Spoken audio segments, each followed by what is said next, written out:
Hello friends, welcome to home maker life. तो क्या आप भी अपने किचन में इस तरह की जार्स में घी या तेल भर के रखते हैं? तो आज की वीडियो आपके लिए बहुत ही उपयोगी होने वाली है। साथ ही जानेंगे बहुत सी उपयोगी टिप्स जो कि हर महिला को जानना बहुत ही ज़रूरी है। तो बहुत ही उपयोगी टिप्स हैं, तो वीडियो में एंड तक बने रहिएगा। पसंद आए तो लाइक शेयर कमेंट ज़रूर कीजिएगा और नए हैं तो चैनल को सब्सक्राइब भी कीजिएगा। तो देखते हैं टिप नंबर 1। इस तरह से जब भी हम रोटी बना लेते हैं तो हमारा तवा बहुत ही गंदा हो जाता है और काला काला दिखता है। तो इस तवे को नए जैसा पहले जैसा हम कैसे बना सकते हैं वही आज देखेंगे। सबसे पहले क्या करेंगे, गैस को ऑन करके तवे को हम गरम करेंगे और इस पर डालेंगे थोड़ा सा गर्म पानी। पानी जब थोड़ा सा गर्म हो जाए तो इसमें डालेंगे हम 1 चम्मच बेकिंग सोडा। इसके बाद इसमें डालेंगे 1 चम्मच नमक। तो जैसे जैसे जो चीज़ हम डालेंगे उसका रिएक्शन भी देखना चाहिए कि देखिए किस तरह से सारी चीज़ें रिएक्शन करती हैं। इसके बाद डालेंगे जो भी आप डिटर्जेंट यूज करते हैं 1 चम्मच वो डिटर्जेंट पाउडर इसमें डाल देंगे। इस तरह से तीनों चीज़ों को अच्छे से गर्म होने देंगे और तीनों चीज़ें जब अच्छी तरह से उबल जाएं तो इस तरह से तवे पर सारी चीज़ों को हमें फैला देना है। इस तरह से देखिए, तो सारी चीज़ें देखिए अच्छे से रिएक्शन कर रही हैं। तो इस तरह से घुमा घुमा कर पूरे तवे पर हमें फैला देना है। चाहे तो चम्मच का भी यूज करके इस तरह से घुमा के सारे तवे पर हमें फैला देना है। इस तरह से जब साफ़ करेंगे तो धीरे धीरे ये हमारा तवा जो है वो साफ़ होने लगेगा। तो इसके बाद स्क्रबर से कर सकते हैं। तो इस तरह से स्क्रबर से करने के लिए चिमटे की हेल्प से मैंने इसको पकड़ा है और इसको धीरे धीरे घुमा घुमा के हम अच्छे से स्क्रब करेंगे। तो जैसे जैसे हम इसको स्क्रब करेंगे ना तो हमारी जो कालापन है, चिकनाई है या जो भी इसमें चिमटा गई है चिकनाई, वो सारी धीरे धीरे स्क्रब करने के बाद धीरे धीरे निकलने लगेगी। तो यहाँ परेशानी हो रही थी तो अपने सिंक एरिया में रख के और हम इसको इस तरह से रब करेंगे। थोड़ी देर में ये हमारा तवा जो है बिल्कुल नए जैसा हो जाएगा इस तरह से। तो देखिए जो भी इसमें लगी हुई थी जंग वगैरह, जो भी कालापन था वो इस तरह से अच्छे से साफ़ हो गया है हमारा। आप जितना भी इसको रब करेंगे, जितना भी इसको स्क्रब करेंगे तो जो भी गंदगी है इस तरह से निकल जाएगी। इसके बाद इसको पानी से हम साफ़ करेंगे और साफ़ करके देखेंगे कि कितनी हमारी, तो देखिए कितना अच्छे से हमारा तवा बहुत हद तक साफ़ हो गया है। 2-3 बार इसी ट्रिक को यूज करेंगे तो बहुत ही नया जैसा हो जाएगा हमारा तवा।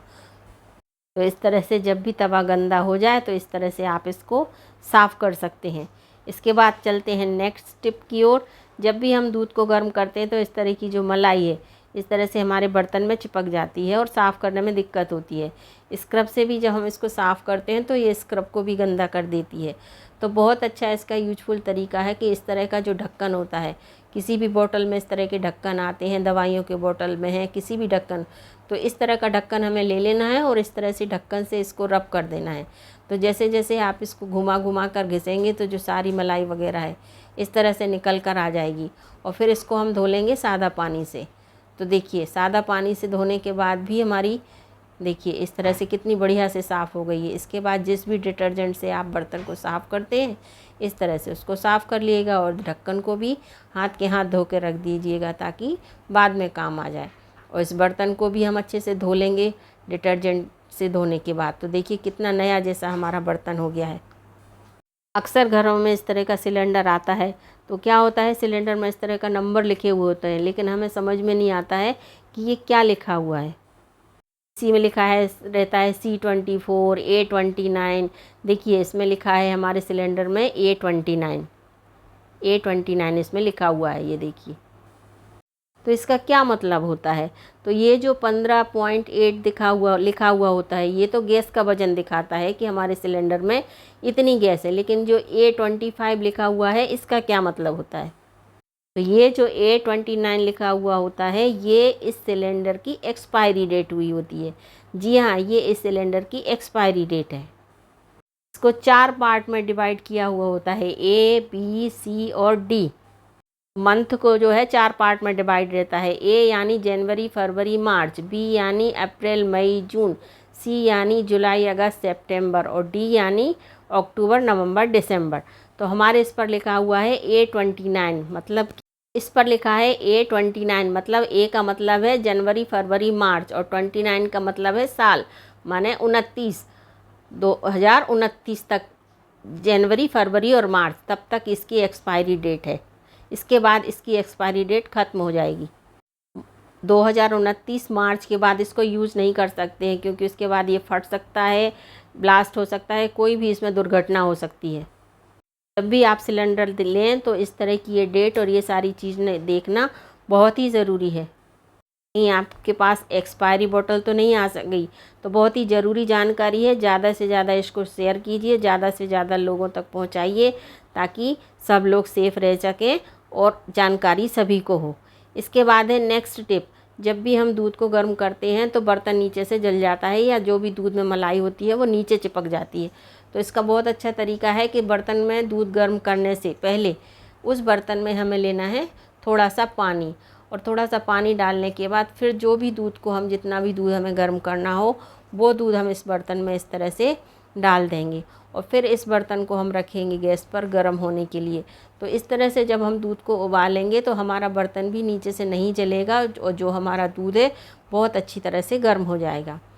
इसके बाद नेक्स्ट टिप है कि जब भी हम घर में रोटियां बनाते हैं तो सूखा आटा भी हमें एक प्लेट में लेना पड़ता है, या तो अलग से लें प्लेट में, या इस तरह से अक्सर रखते हैं। लेकिन जब भी हम रोटियां बनाने के बाद जो भी ये आटा है अपने उसी कंटेनर में डाल देते हैं, तो ऐसा करने से क्या होता है, एक तो हमारा आटा ख़राब होता है, दूसरा जो कोरा आटा है वो भी ख़राब हो जाता है, क्योंकि ये रहता है गीला आटा, और गीला आटा इसमें आता है जब, तो इसमें नमी आ जाती है, और जब हम इसको अपने कंटेनर में डालेंगे तो जो हमारा कोरा आटा है वो ख़राब हो जाएगा। तो इसका बहुत अच्छा तरीका है कि इस आटे को इस तरह से किसी भी स्टील के या प्लास्टिक के जो भी आपके पास डब्बा हो, इसको अलग रखें, अपने आटे में मिक्स ना करें। तो इससे एक तो ये वास्तु के हिसाब से भी अच्छा नहीं होता, दूसरा इसमें नमी आ जाती है तो हमारा आटे में भी कीड़ा नहीं लगेगा। और इस तरह से उसको रख दें, और दूसरे दिन जब रोटियां बनाएं तब इस आटे को वापस आटे में मिलाकर यूज़ कर लें। और मैं इस तरह से रखती हूँ, इस तरह से कल मैं जब रोटियां बनाऊंगी तो वापस इसको यूज कर लूँगी। इसके बाद है नेक्स्ट टिप। इस तरह से अभी गर्मियों में ग्रेन्स आते हैं, दालों को, चावलों को हम स्टोर करके रखते हैं साल भर के लिए, लेकिन होता क्या है, जैसे चना है, मूंग है, इनमें मटका पड़ जाता है या कीड़ा लग जाता है। तो ऐसा ना हो, इसके लिए एक बहुत अच्छी टिप है कि जब स्टोर करने से पहले जो भी कुकिंग ऑयल आप घर में यूज़ करते हैं, खाने वाला तेल, थोड़ा सा हाथ में इस तरह से लेकर जो भी आप ग्रेन को स्टोर कर रहे हैं, चना हो, मूंग हो, इस तरह से उसको इस तरह से थोड़ा सा लेके और पूरे अपने जो भी दाल हैं उस तरह से इसमें लगा दें। और फिर आप जब इसको स्टोर करके रखेंगे तो 1 साल क्या 2 साल तक आपके ये जो ग्रेन्स हैं ख़राब नहीं होंगे। तो बहुत अच्छी टिप्स है, यूज़ ज़रूर कीजिएगा। इसके बाद है नेक्स्ट टिप। जब भी हम अपना जो भी हमारा काउंटर टॉप होता है या प्लेटफॉर्म होता है तो इसको हम साफ़ करते हैं, तो साफ़ तो हो जाता है लेकिन थोड़ी बहुत चिकनाई इसमें लगी हो जाती है। तो वो चिकनाई इस तरह से वाइपर से साफ़ नहीं होती। तो बहुत अच्छा तरीका है कि जो भी आपका स्क्रबर है उसको इस तरह से वाइपर को पहना दीजिए, और वाइपर को स्क्रबर पहना के और जो भी थोड़ा सा डिटर्जेंट डालेंगे हम अपने प्लेटफॉर्म पर, और इस तरह से इसको रब कर देंगे। तो हमारी मेहनत भी नहीं लगेगी और बहुत अच्छी तरह से हमारा जो काउंटर है या प्लेटफॉर्म है बहुत अच्छे से हमारा जो साफ़ हो जाएगा। ये देखिए, और फिर इसको हम धो देंगे सादा पानी से, तो देखिए कितने अच्छे से जो भी चिकनाई है वो भी निकल गई और हमारी ज़्यादा मेहनत भी नहीं लगी। और इसके बाद जो भी स्क्रबर है इसको हम वापस निकाल के और अपना रख सकते हैं, ये वो अपनी शेप में वापस आ जाएगा। तो बहुत अच्छी टिप्स है, यूज़ ज़रूर कीजिएगा। और इस तरह से देखिए फिर हम वाइप्स कर देंगे तो बहुत अच्छे से हमारा जो भी प्लेटफॉर्म है वो अच्छे से साफ़ हो गया है, ये देखिए, और चिकनाई भी निकल गई।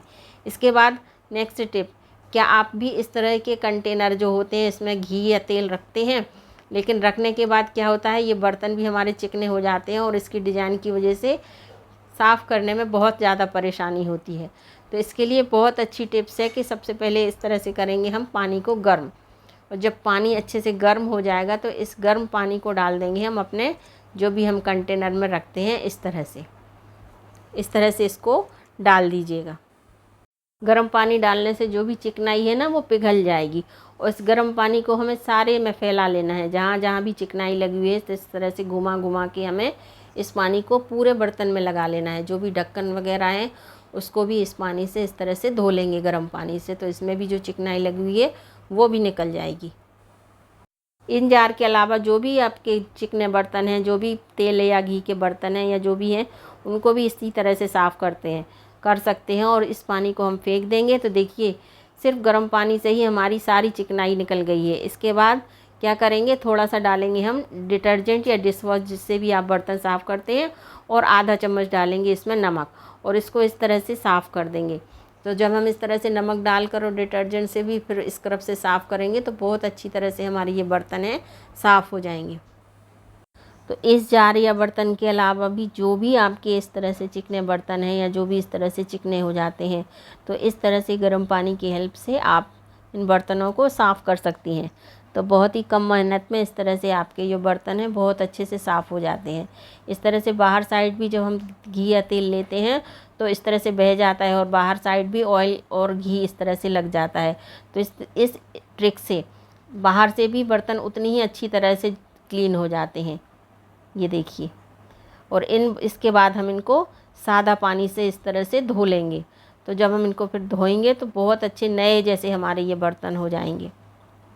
तो आई होप मेरे द्वारा दी हुई ये जो भी टिप्स हैं आपको यूज़फुल रही होंगी, और कौन सी टिप्स आपको पसंद आई है, कौन सी टिप्स आपके लिए ज़्यादा यूज़फुल रही है, कमेंट करके ज़रूर बताइएगा। तो मिलते हैं ऐसे ही किसी अच्छे वीडियो में अच्छी जानकारी के साथ और अच्छे टिप्स के साथ। तो देखिए धोने के बाद हमारे बर्तन कितने अच्छे तरह से नए जैसे हो गए हैं, और जो भी बाहर साइड भी निशान लगे हुए हैं, जो भी तेल की धार वगैरह जो निकलती है उसके निशान पड़ जाते हैं, तो बहुत ही अच्छी तरह से सारे निशान वगैरह भी गायब हो गए हैं इस तरह से देखिए। तो बस फ्रेंड्स आज के लिए इतना ही, मिलते हैं अगले किसी वीडियो में ऐसी ही किसी अच्छी जानकारी के साथ। तब तक के लिए थैंक यू।